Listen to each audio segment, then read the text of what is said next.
Reverend Canon Evans, you come to this conversation at a time that the country is experiencing a lot of issues, including and not limited to trust deficit in the leadership.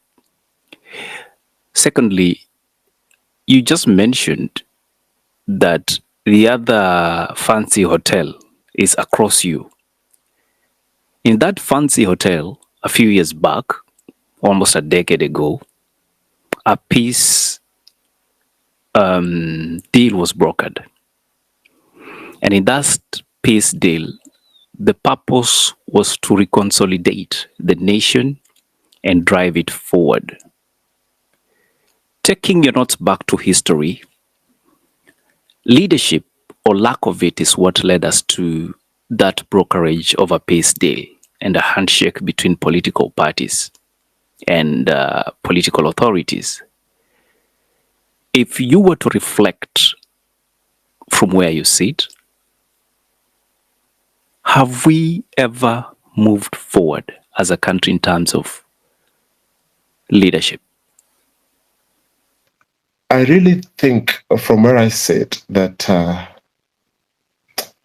we still have a long way to go. I wouldn't rubbish what has happened in history and the strides we've made or tried to make to realizing a great country that we all desire and dream of. But when you look at what has happened since the country almost burnt and the handshake that you've referenced and the formation of government of national unity all the way through the Uhuru Kenyatta presidency and now to where we are. From where I sit, I think that there are so many things that still are not going wrong in this country. As far as leadership, and in particular political, is concerned, key of them for me is the simple fact that we haven't progressed to a level where we can demonstrate and say with all confidence that the overall leadership of this country is interested in improving and impacting the welfare of mwananchi. I think that remains a pipe dream. And what seems to be happening is clamor for positions so that those who clamor for those positions may benefit themselves and may heap wealth and inheritance for their children and their children's children and set out empires. And I think that seems, in my perspective, to be the major drive for leadership.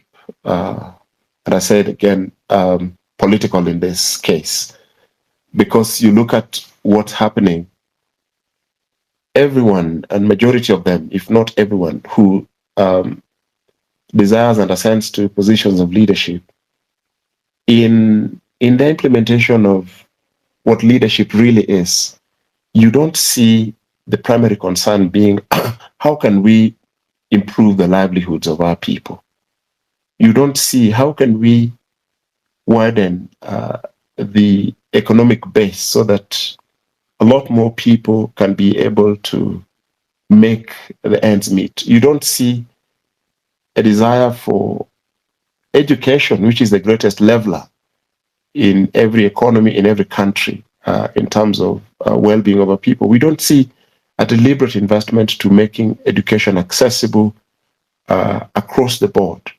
And education is increasingly rising to a level where only those who have are able to access education. You've seen the recent mess around the university education funding model that has dismantled what we knew as HELB, that released so many people to be able to access education. You're seeing what's happening in the health sector. So no one is saying, how can we provide the Wanjikus, the Atienos, the Nasimeyus, and the Minas of our rural settings and our informal settings in urban setups, healthcare that is able to serve them? How can we create security in a country which we all love, where when I leave my home in Ngong or my home in Ruiru or drive from Kitengela, I do not get fearful that if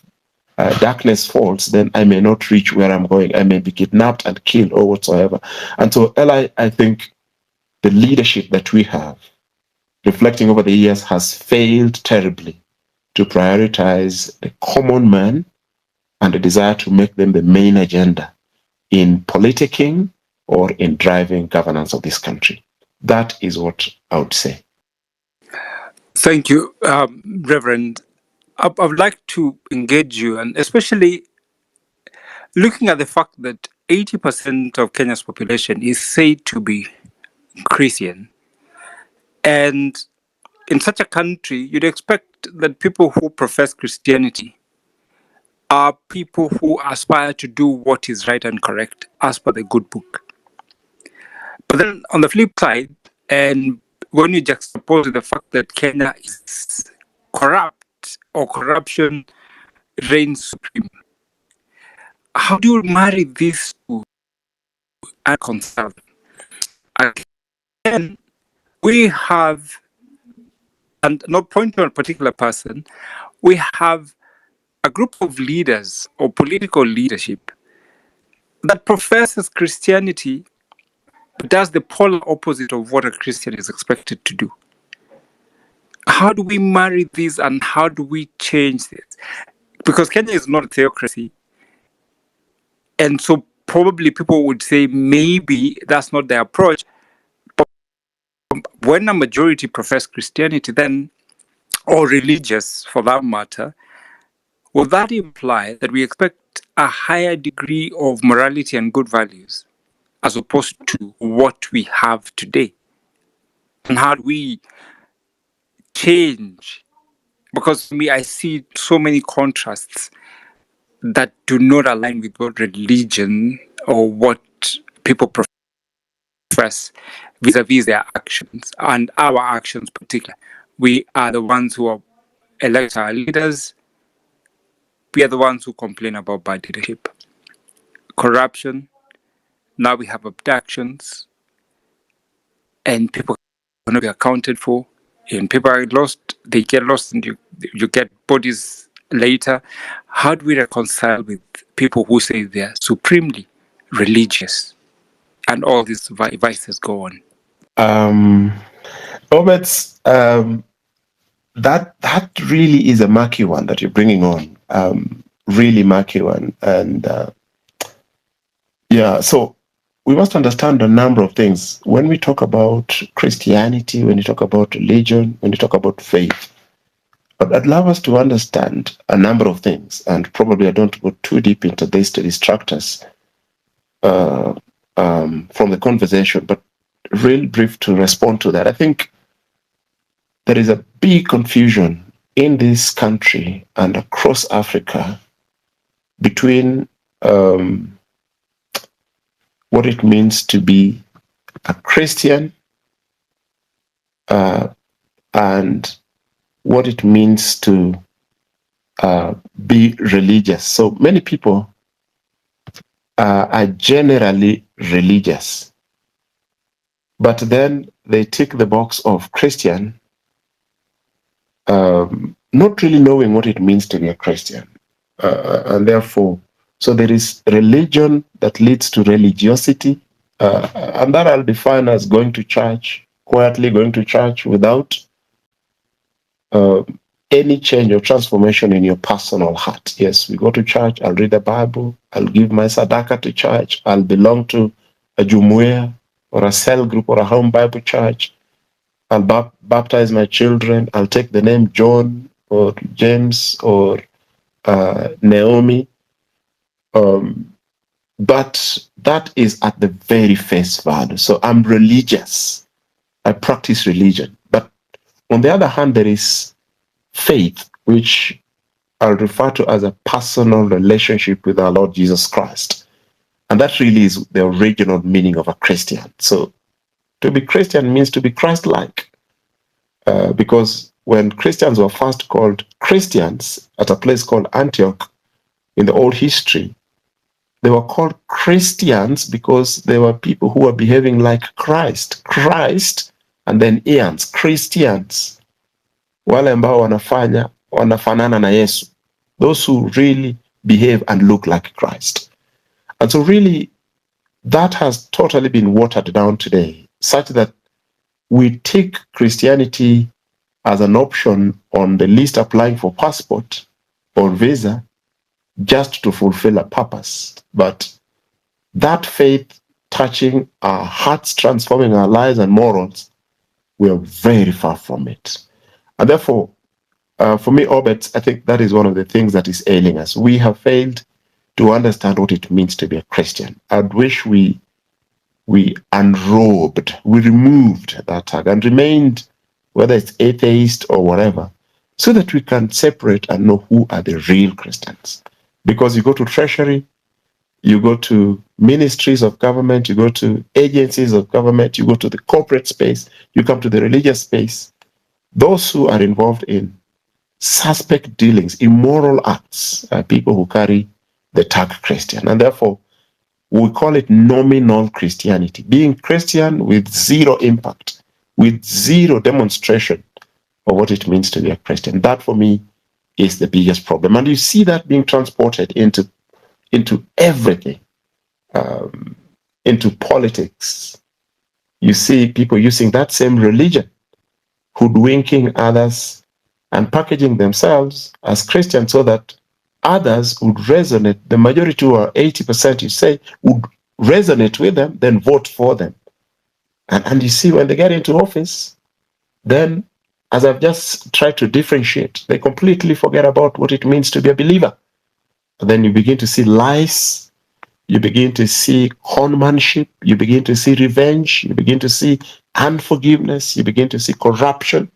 And therefore, Obed and all of us on this call, I really think that we have gravely misunderstood what it means to be a follower of our Lord Jesus Christ. Because if Christ was to be present in Kenya as a part of this country, he would deal with majority of us, and we would have probably 15% of Kenyans qualifying to be Christians. I place a call that anyone who wears that tag of Christian to behave like Christ. Let me not offer a lecture or offer a sermon to that respect, but then how do we turn this around, especially at the leadership front? For me, from where I sit, and I can see lots of colleagues here who could identify with the faith that we're talking about, is to practically demonstrate in your space what it means to be a believer. I begin as small as I am at all saints that I lead. I exemplify that. Obed, where he is, exemplifies that. Eli, where he is, exemplifies that. Then we build critical masses, small by small, and that momentum grows, and we are able to hold back. If we can do that, I guess then we can begin to change narratives, and people begin to see a difference, even in our personal lives, but also in leadership, whether political or otherwise. Thank you, Obed. But I know that will draw a lot more conversation. Thank you. Obed, I'll be brutal on this one, and if I offend someone, they can DM me, and then we can pick it up from there. But I have to be very honest here on this one. We love honesty here. That's the yeah. currency we trade. So number one, and number one, really, the church, generally, and I'm going to this what is called. I'm going to qualify that in a little while. The church has been seen to be generally betraying the populace a lot of times, even in the run-up to the post-election violence. The church took sides, you remember, beginning all the way from voting for the Constitution, all the way through up to the last election, 2022. But this is the qualification that I want to make, that it is not the church. And this I don't want to think. It is not the church. It is a section of the church. So I call it a section of the church because in Kenya broadly, we have three broad groupings. if you understand the religious operating context in our country. So we have what you'd call the Kenya Conference of Catholic Bishops. So that is KCCB, comprising of the Roman Catholics exclusively. It's a big formation. It's a wing. Of course, the Catholics are majority here.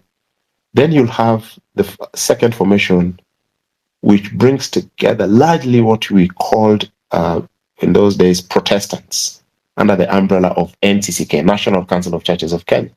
Then you have the third formation from the Christian side, which is called the EAK, Evangelical Alliance of Kenya. Now, in those processes where church leaders, quote unquote, endorsed or sided with political leaders or governments, you never saw Kenya Conference of Catholic Bishops endorse a candidate or a political party. If anyone here did see, they'll tell me. But you would see the Kenya Conference of Catholic Bishops giving very balanced, very neutral statements, guiding people on who to elect, how to behave in terms of our civic responsibility. But they would never swing behind a governor, an MC, an MP, a presidential candidate, but they will remain referees. Largely, you'll see the NCCK do pretty much the same. But you will see, and this is where I wanted to shoot, a section of the Evangelical Alliance wing, which we call, which is represented by the Pentecostals, probably not all of them, but the Pentecostals would group around specific candidates, then endorse them and say, God has told us it is Omolo who is fit to be the member of parliament, for example, for Starehe. Obets, that has been the mess. When a section of the church makes those claims or pronouncements, then it is assumed that it is the church, but it is not the church. I am an Anglican and I belong to the National Council of Churches of Kenya. And I would tell you, even from the All Saints Cathedral that by God's grace I lead now, if you come to All Saints Cathedral through that electioneering period, we never endorsed a candidate. We never took sides. Everyone is free to have their private preference and vote privately, but we never told people that this is the one. And therefore, Obets, as I conclude, it disturbs me and it undermines, in my perspective, the authority of a minister. When you stand before a congregation, then you say, it is this one. God has told me it is this one. It undermines. Why does it undermine? All these candidates, majority of them will be Christians, assuming there are two or three pursuing the same thing who belong to your congregation. Then you stood and said, God has told me it is this one. What are you doing to this other one? So it means we are missing the prophetic mark. The prophetic role is to speak into what it means to be a leader and then leave it there. Educate the people and let them go choose. You will confirm that the position that I'm propagating here is right because we are hardly 2 years. The very same people who endorsed and said God spoke to them and told them it is this one are the very same people who are now saying, we are praying you out. We are sending people home by prayer. Go home. People are beginning to go home in prayer. And so I struggle with that type of faith. I struggle with that type of Christianity. I struggle with that type of leadership that politicizes prayer and politicizes faith to suit their own selfish interests. Obets, I sign off by saying some of those people who would endorse political leadership, confidentially, I have a lot of information, are people who are given resources. There are presidential candidates who are kayards and say, Omolo, wenda kwa hiyo kayard utachukua hiyo gari. Then I go to my church, I influence people to go vote for that person. People are given envelopes, you see, people giving money. And so some of those are people claiming that they heard from God. But from where I sit, I have a lot of reservations. The God that I know is not a confused God who today will tell you it's this one. Then after a year, he says, no, it is not this one. This one, we need to pray for them to go home. Or but total confusion. And the church, that section of the church must be called to order. Thank you. Thank you so much. And I really like that response. And we've set a very good base for the conversation we have today in terms of the foundation of leadership. Because then, you know, what people believe is a value system that is a part of them. As you grow up, other than the things you're taught in terms of how to become a person, you're taught to be, a Christian, and that sticks with you. Or, there's a value system that is put in you through the church and how your parents bring you up. Now, that said, the church in some quarters or some people, in terms of leadership, probably has failed, especially referencing to what you've just spoken to, that maybe the caliber and the quality of the people who've deemed themselves to be representatives of the church, or at the time speak for the church, haven't represented the church properly. And by so doing, they have failed the leadership of the church. If that be the case, and seeing how vital and the critical role they play, then picture that bigger picture to the national level and look at the leadership and the quality and the caliber of people we have in terms of the executive. Look at what we have in parliament. And for the last 2 years, it has been said, and correctly probably so, that parliament is the weakest link. The 13th parliament, in terms of leadership, has failed because the structure that we have for ourselves as a country is a separation of powers. But it seems, and so it looks, that Parliament is working at the behest of the executive. And we've seen from the Finance Bill of 23, 24, and the subsequent consequences with the Gen Z movement, that everything that has been passed in that house, when tested in a court of law, doesn't seem to pass muster. Where are we failing as a leadership, and from what foundations? Where are we struggling as a country? Is it where we elect them? Is it that after they come in, they fail? Is it that the structure that we have is not good enough to support good leaders? And remember, prior to elections, there was a CS, Fred Matiang'i, who did speak to the fact that if we are not careful, up to 40% of the House, the National Assembly, would have people dealing in wash. He was disregarded and ignored. What do you make of the leadership of this country as at where it is at all levels and in different capacities? What's your take? Thanks, my brother. I really sympathize with our leadership today. Maybe only two things. One, I think there is a moral and a value issue as you mentioned. But then, secondly, I also think that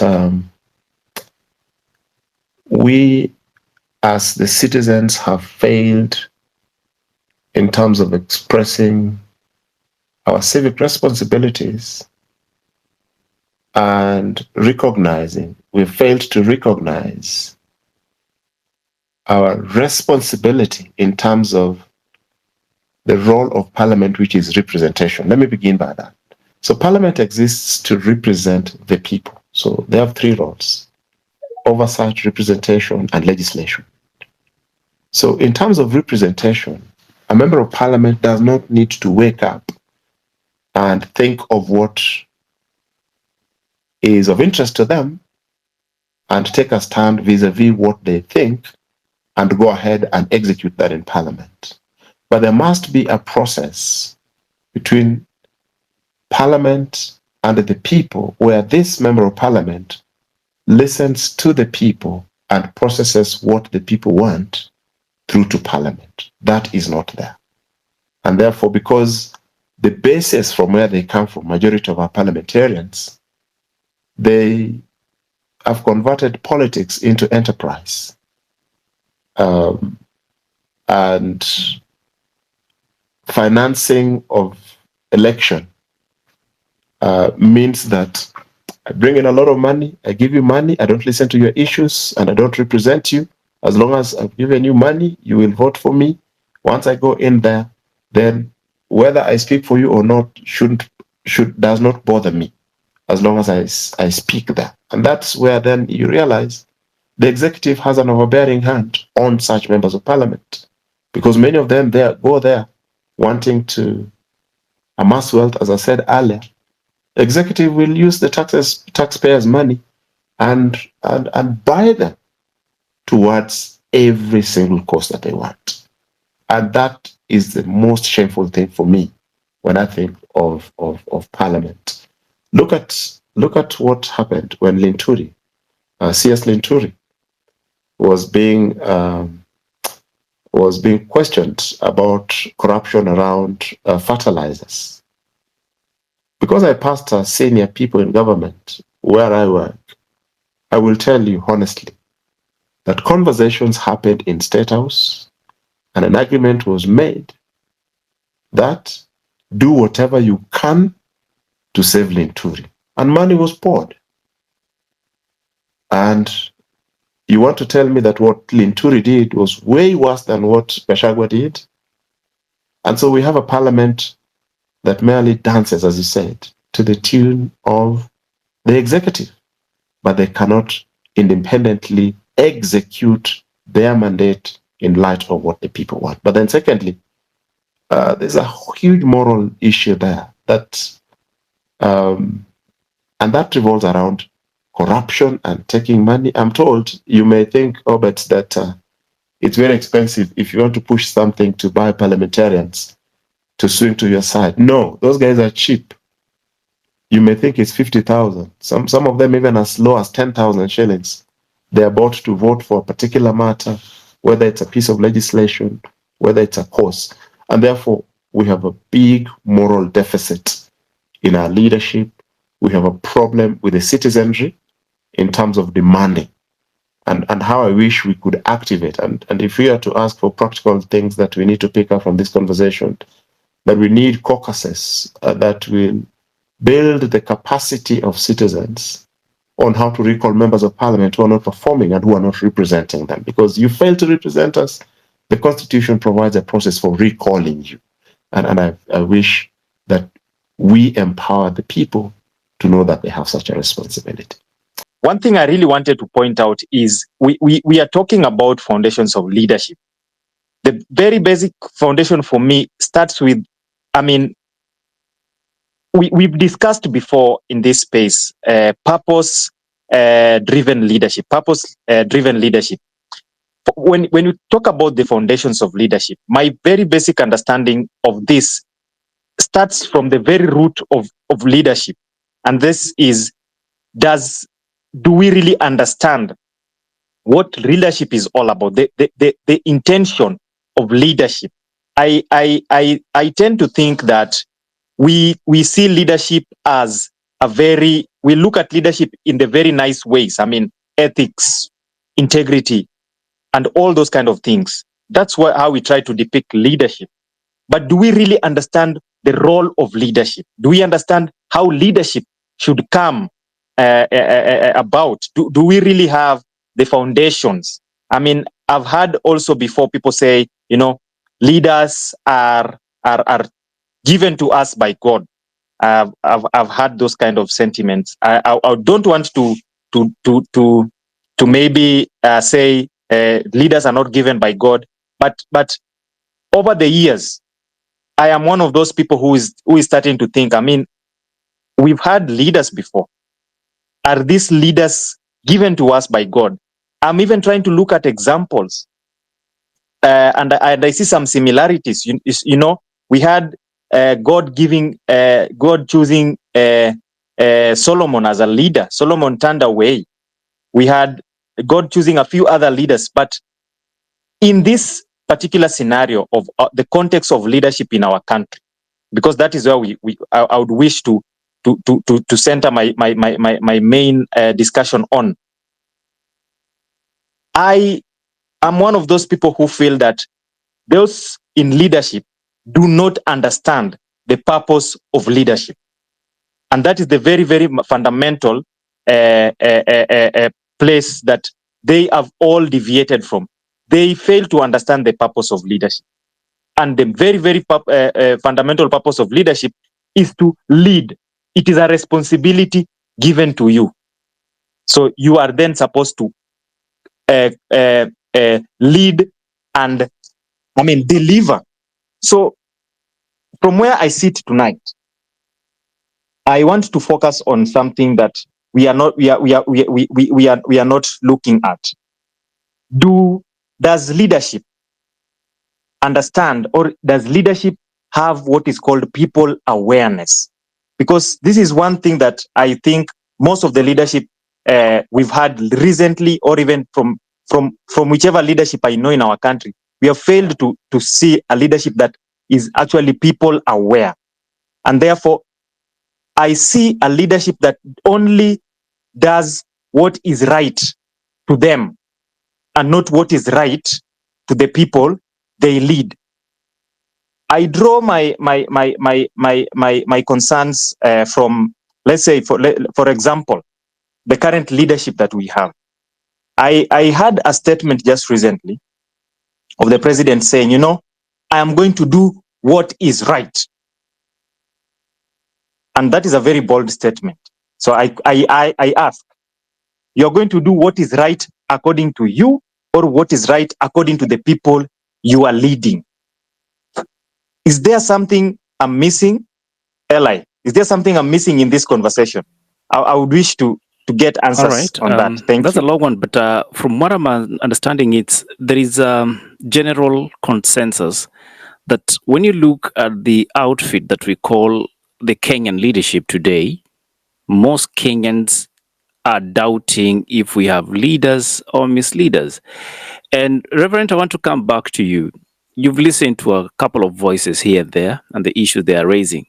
But fundamentally is the fact that today when we sit and really reflect on the leadership we have, and I've mentioned both the political, the corporate, and the religious leaders, we can agree that there's something amiss.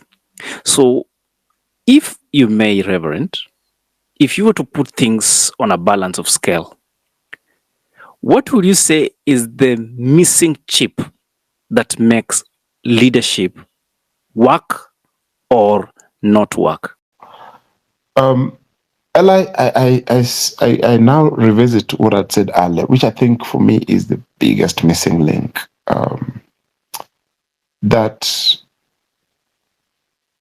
having a leadership that has a near zero concern for the welfare of the people is a disaster. And I think for me, that's where we are.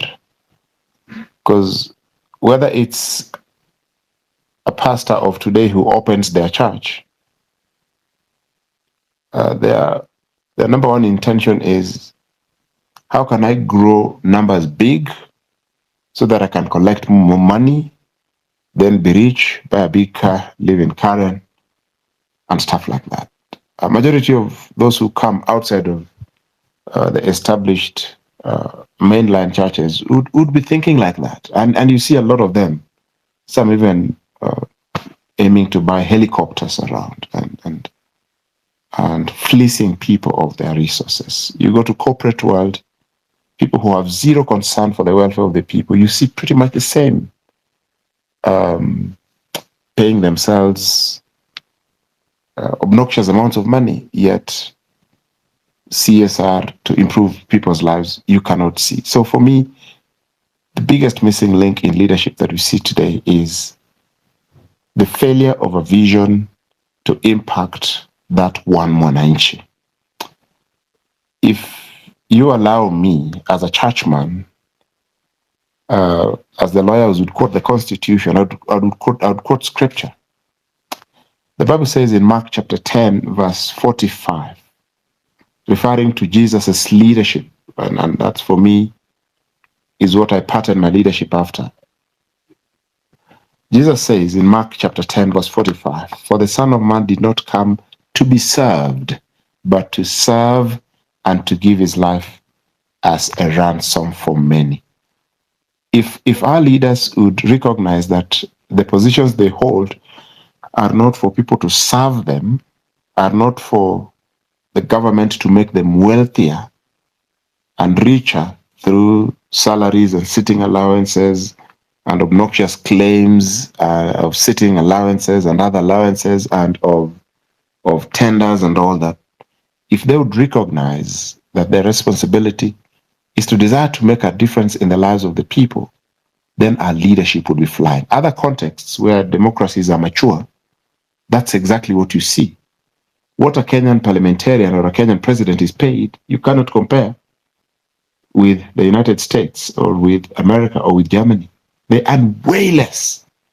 And therefore, for me, I think that really is where the problem is. Let me give 3 quick examples of people that I feel have epitomized what I see as the core responsibility of leadership, which is serving the people.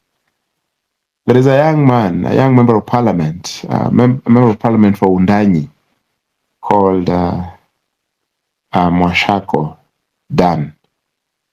If you go to Undanyi and see what that member of parliament has done in terms of education, his vision has been to empower people because education is the greatest equalizer and leveler.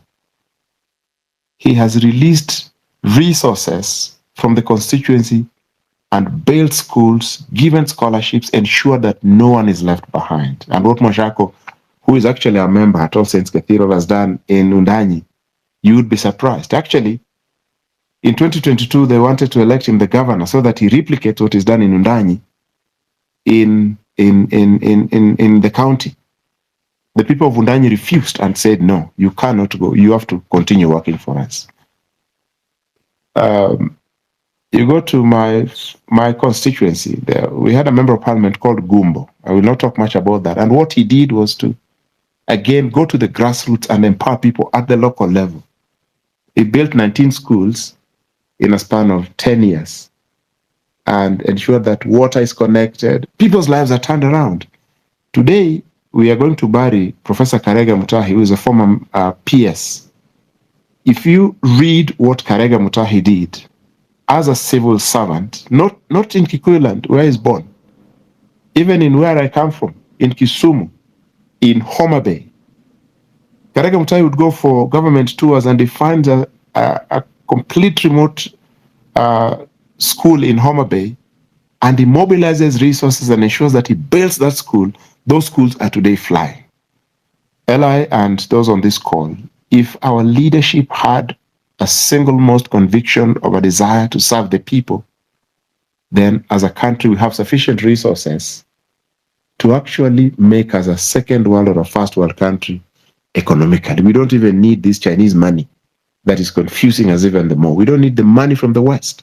The resources we have, if we manage them prudently, we'll have more jobs created, we'll have livelihoods turned around, and this country will be flying. So that we spread this wealth across, not put it in the hands of few people, yet the rest remain impoverished.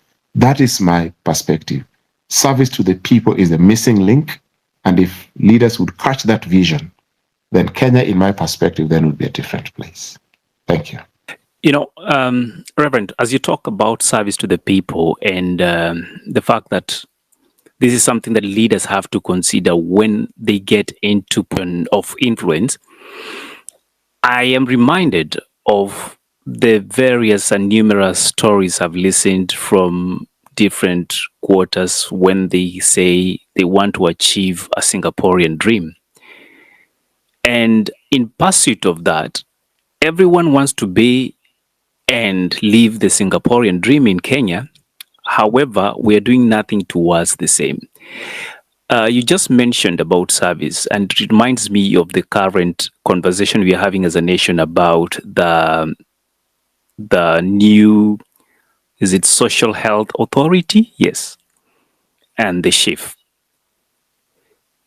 When you visualize what is supposed to be attained with this, many will argue that, in fact, the fact that we had NHIF, it was functioning for all of us. And maybe to you it might not apply because you pray for miracles and people get well. But for those who don't get these miracles and have to go to hospital, would you say this thing is addressing the problems of Kenya? Because the whole aspect of it is to really bring efficiency.